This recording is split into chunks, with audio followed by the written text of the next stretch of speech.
Hey everyone. So we are in the 2-week mark. Yesterday was 2 weeks exactly that I have up until 9/27, September 27th, the big day for surgery. And I had to do some more thinking about preparation. And what more important preparation is there than hair? I kid, but in all seriousness, when you are somebody who deals with black hair, and the actual surgeon instructions after a mastectomy, whether it's bilateral or single, after a mastectomy with immediate reconstruction, is to not lift your arms above shoulder height until the drains come out. I'll probably have 4 drains, on 2 on each side. And until the drains come out, you're not supposed to lift your arms above shoulder height. I guess unless the plastic surgeon gives you the okay. I don't think that mine is a he. I don't think that he would give me the okay until the drains come out. We've had that discussion, but I guess somebody else's might for whatever reason. So the amount of time that I can expect the drains to be in it varies, weeks, but how many weeks just varies on the person. So it's not something that you could absolutely plan for, because you don't really know exactly how long the drains are going to be in. And it's going to depend on a lot of things, like, how fast you heal and whether you have any complications, and God forbid, whether you have any infection. That's what I'm trying, the best to avoid, is getting any infection after surgery. So anyway, the first time that I was preparing for surgery, when I was preparing for the August 30th date, I was thinking, I don't know if I'm going to need chemo. I don't want to spend the those of you guys who do what I do with hair, you'll get what I'm saying. But I didn't want to blow the last of my Zuri brand human hair on getting it done, and maybe not being able to keep it as long as I normally would. And not only that, but spending the amount of time that it takes for my braider to braid, and then then having to turn right back around within a couple weeks, possibly, or just within weeks, we'll say, and have her take it out. So I didn't want to do that. And so the first time that I was preparing for surgery, I had her do a cornrow style, a lot shorter time to put in, not using the last of my Zuri brand hair, and then also, if I needed to have her take it out, or I wouldn't be able to take it out myself because I won't be able to raise my arms above my shoulders. But if I had to have anybody take it out, really, it would be a lot easier to take out than micros. So I went with the cornrow style the first time.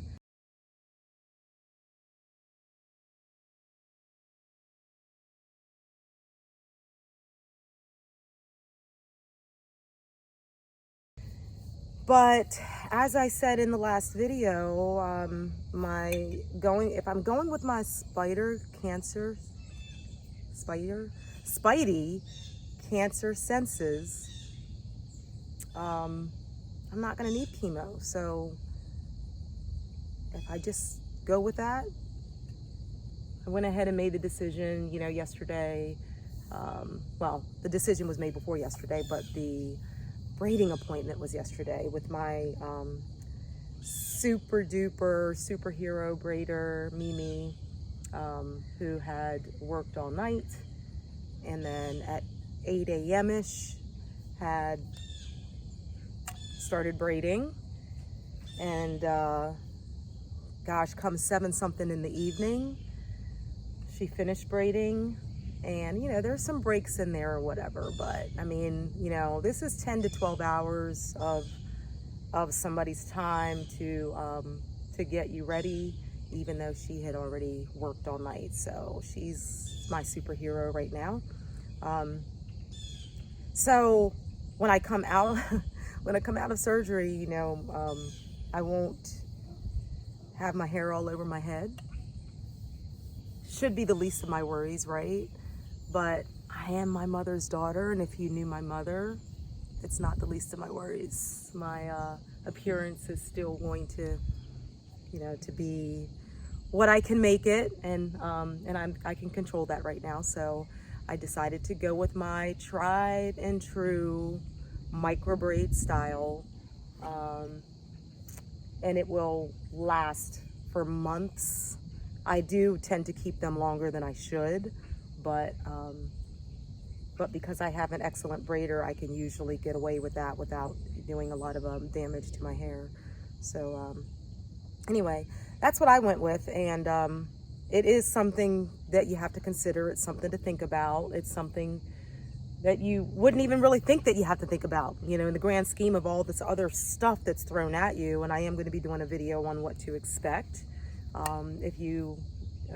if and when you get a breast cancer diagnosis, what to expect after that. Because if you've never been like the person that goes through it with somebody else, you've been their person, it's you don't know what to expect. And I think even having family members who have been through it and friends who have been through it, you can get so much information from each individual person. Everybody is open and willing to, answering questions that you may have. But that's something that never came up in any of my discussions with anybody else who has had breast cancer, And I actually did some Google searching. Oh, hello. Did some Google searching on, hairstyles for surgery with long recovery, believe it or not, and that kind of wasn't something that came up in the search results. So it's something that I wanted to share about, especially because it didn't come up in the search results. And I did ask my cousin as I was preparing for the first go around, the August 30th date, who has a salon 23, shout out. But I did ask her, and she suggested a cornrow style, and so again, that's what I did go with. But it just doesn't last as long, and knowing that my recovery itself was going to be a long recovery, anywhere just for the first surgery, we're talking 6 to 8 weeks. I do believe, you know what? Now I got to think about that. I'm going to have to get back with the surgeon. I think that they have me out for 6 weeks, but the last time I met with my surgeon, she told me 8. So anyway, anywhere from 6 to 8 weeks is what the expectation for recovery. And that's if there are no complications, if everything goes completely smoothly. And that's also without considering any treatment, and again, without knowing if radiation and or chemo is needed. So it's a long recovery, and my cornrow style that I had didn't last me 6 to 8 weeks where I felt comfortable keeping it. Plus it was itchy. It was a lot more itchy. So it is, again, something to consider. So hopefully that gives you some food for thought. If you ever find yourself in the unfortunate yet fairly common position of battling breast cancer and having mastectomy, one or bilateral, and especially with immediate reconstruction, what are you going to do with your hair? All right, so I'm off to scoop some poop. You guys have a great day, and be ready to check out the next video, which is going to be on what to expect after a breast cancer diagnosis. Okay, so again, have a great day. Thanks for watching. Subscribe.